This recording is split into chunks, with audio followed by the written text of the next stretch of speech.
cause of hype is hope.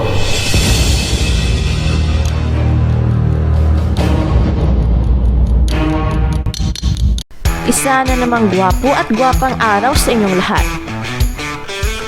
Kai Sotto might not be playing in the NBA G League for now, pero ang paparating na Olympic qualifying tournament ay ang magsisilbing isang opportunity kay Kai Sotto to prove himself na kaya na niya ang NBA competition by dominating or at least by playing toe-to-toe against Serbia.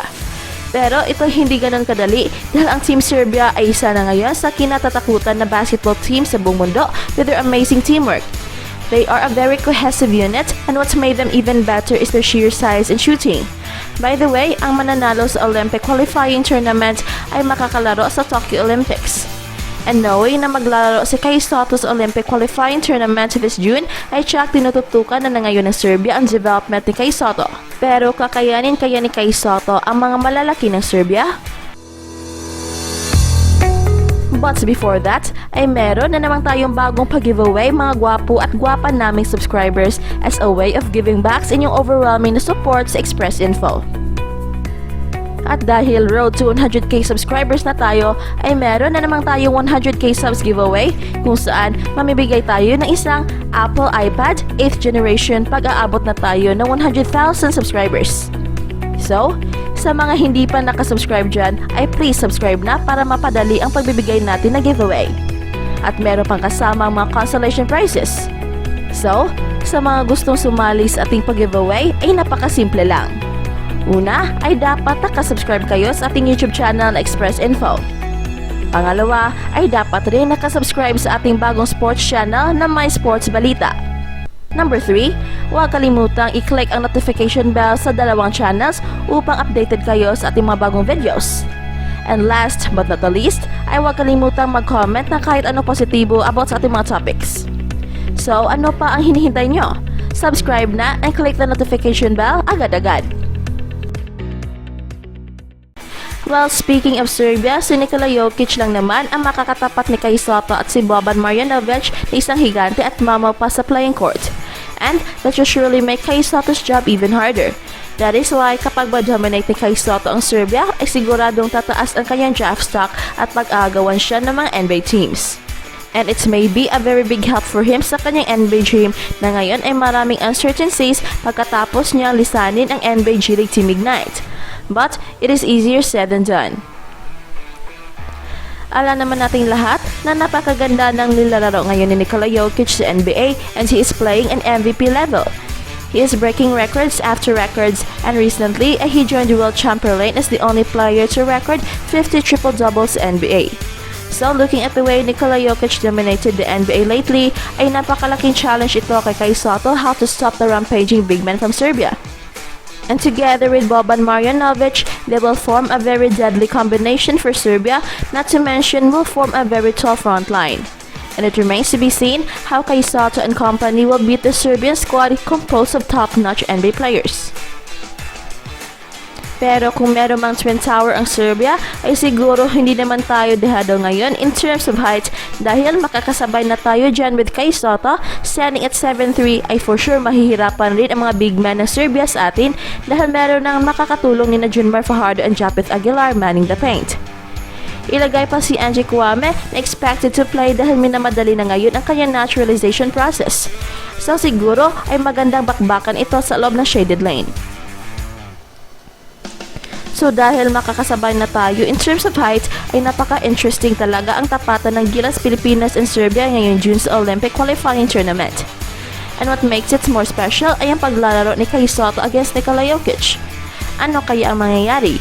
Well, we never know dahil this will be the first time na makakatapat si Kai Sotto ng isang NBA MVP caliber player sa buong buhay niya. Ito ay napakalaking challenge ni Kai Sotto at kung malalampasan niya ito ay siguradong uusbong muli ang kanyang NBA draft stock dahil beating Serbia and outplaying Nikola Jokic means napakagaling na ni Kai Sotto. I hope Nikola Jokic will not take Kai Sotto to school. Sana nga lang dahil alam naman natin na napaka-smart player itong si Nikola Jokic at kahit mga bigating big men sa Amerika ay palagi niyang nautakan. But there is one problem still. Makakalusot man si Kai Sotto kay Nikola Jokic ay meron pang isang big man ang Serbia na height for height ay napakagandang matchup ni Kai Sotto. He still has to beat Boban Marjanovic, who is also a great 3-point shooter at grabe ang height and heft. Can he stop Boban inside? Well, in terms of height ay patas lang naman sila, pero in terms of skill level and quickness ay tsak napakalaki ng lamang ni Kai Sotto dito sa kanilang matchup. Kinaya nga noon ni Junmar Fajardo ang kanilang matchup, so there is no doubt na kakayanin din ni Kai Sotto dahil sa kanyang height and quickness. But napakalaki naman ang advantage ni Boban Marjanovic in terms of experience dahil isa na siyang certified NBA player.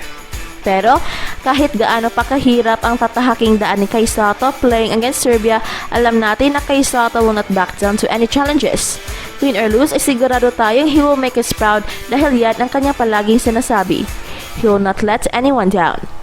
Kai Sotto is a very important piece sa Gilas na maglalaro against Serbia dahil the last we played Serbia ay wala tayong sagot sa skills and height ng Serbia. And in fact, parang meron ng nabubuong rivalry ngayon between two nations dahil noong last World Cup ay sinabi ng coach ng Serbia na ang Pilipinas ay lack of skills to play a top-level competition na kinagalit ng milyong-milyong Pilipino. Although, meron namang katotohanan ang sinabi ng coach ng Serbia, it doesn't mean na walang lugar ang Pilipinas to play sa World Cup dahil meron namang nakaset up na qualifying tournaments para makaabot ang isang bansa sa World Cup, which is considered as the biggest gathering of basketball players around the world.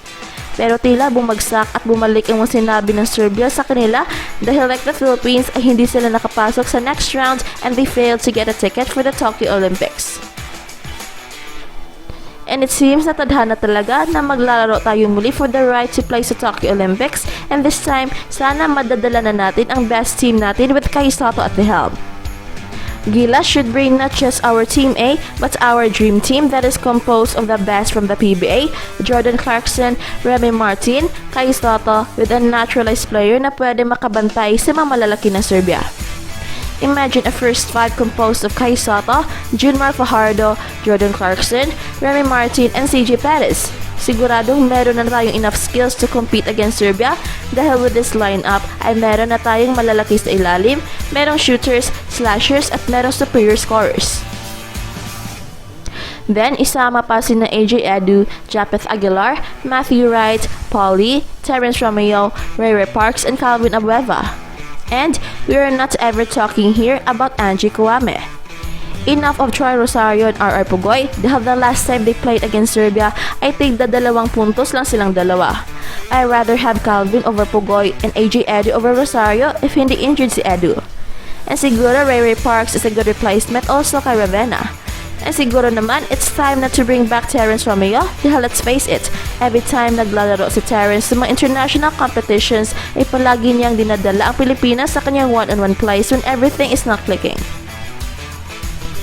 This team is a combination of size and height, shooting and quickness, athleticism and defense. It is also a combination of youth and veterans. While our main goal is to win the tournament and qualify for the Olympics sa Tokyo at magsisilbi na rin itong breeding ground sa mga young prospects katulad ni Kai Sotto, AJ Edu, Angie Kouame, and Remy Martin.